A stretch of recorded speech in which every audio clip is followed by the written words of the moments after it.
So this designer did a really, really good job. And that's why he's an outstanding designer that will not be replaced by AI. And people will keep recommending his work. That's just one of the examples. Even look, the way I wrote the book initially, the first draft, the angle it didn't resonate with the audience very well. So I sent copies of the draft to beta readers, people who I thought were part of my audience, and to collect feedback. And a lot of them told me, look, this chapter is really whiny and negative. Please don't be that negative. Tell me something good. Or they told me, look, everybody knows this story. I don't learn anything from this. However, this other story, you mentioned this, but I would like to know more because it's not that well known. So finding what to say was what made writing difficult.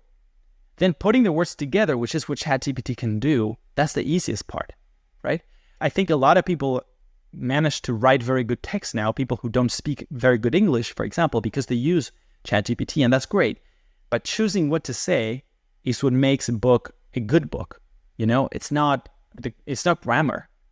Yeah, I think it goes back to your example you brought up earlier today when you talked about the translation, right? Where for certain things, it doesn't have to be 100% accurate. It's good enough's good enough.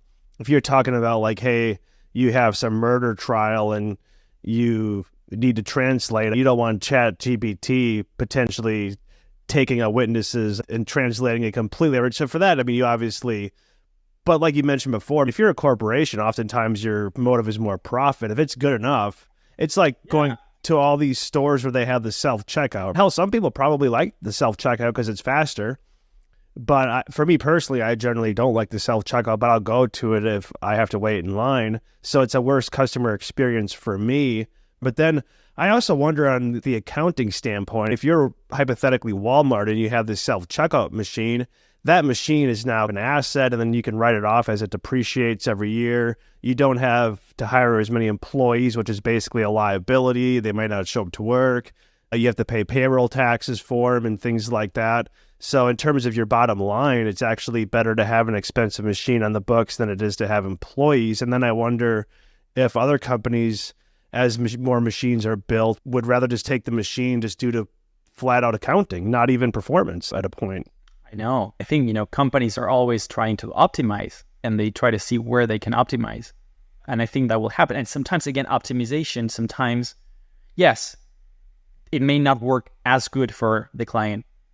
Or you may even not make that much money. When I used to work for Expedia and in the revenue optimization department, we used AI, actually machine learning, to learn from data to see how to price certain deals like hotel rooms and stuff.